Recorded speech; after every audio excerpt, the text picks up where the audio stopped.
So during a live today, I was chatting about anti-racism work with some fellow creators, and one of them, Pam, brought up a really great point about the disconnect between intellect and emotion that's often seen when doing anti-racism work.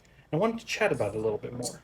In particular, there's these ideas of sort of McMindfulness, my favorite term, or spiritual bypassing, where techniques that were originally intended to give us greater access to our emotional experience are instead used to suppress it. And this often comes up especially in anti-racism work because once the systems that are unfair are observed, that creates a huge amount of anxiety, frankly, especially for those who actually gain or benefit from those systems.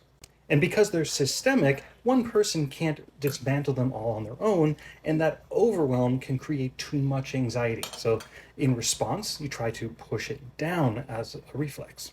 But then what happens is, if somebody else points out that unfair system, and especially if, again, you're part of the group that might benefit from it, that generates a huge amount of anxiety because it reminds us of our inability to individually just correct it all because it's a community issue.